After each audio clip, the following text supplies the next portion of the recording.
Joining us now to talk about food prices in Canada is food policy professor Sylvain Charlebois from Dalhousie University. Professor, what's your reaction to the testimony of the grocery CEOs last night? Should Canadians be skeptical, or do you think it was sincere? Well, it was sincere, but Canadians will still be skeptical. Will remain skeptical because the issue was politicized a little bit. There was some political theater, but it was actually better than I expected. As an observer, I did get some good information out of the session overall.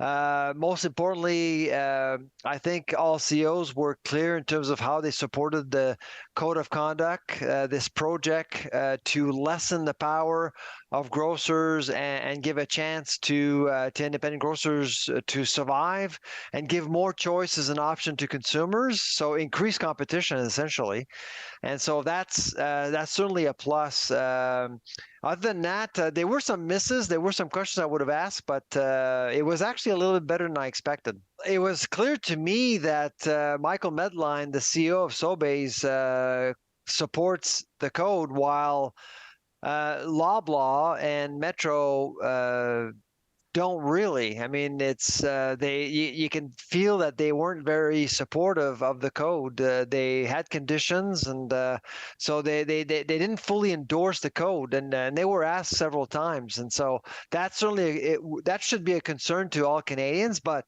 like I said, most Canadians don't understand supply chain economics. They don't understand balance sheets, and they don't understand the code. If grocery executives aren't the ones driving up prices, who is doing this and for what reason?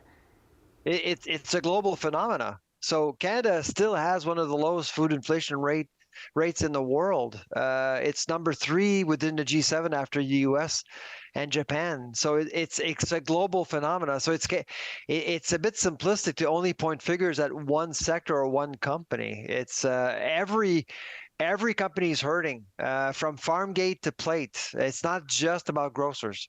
Well, if you look at dairy, for example, dairy is now getting 14% more for milk compared to last year. Why? Because costs have gone up. And so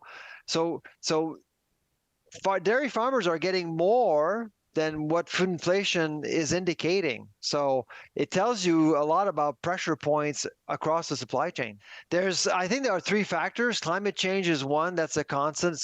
It's always going to be there. Ukraine was a big one for a long time. Now things are calming down, and supply chain still hurting, still inefficient, and it's problematic. Do you think food prices will ever come down again, or is this our new normal? There's a new baseline. Wages have gone up. We've seen several companies negotiate new collective agreements with wage increases of 11% a year. Someone has to pay for that. And so that's why that new baseline is just making things more expensive across the board. So we are hoping that the food inflation rate will drop, but not food prices. I think it'd be delusional to think that prices will drop at the grocery store. They just won't. Thanks so much for joining us, Professor. All right, take care. Bye-bye.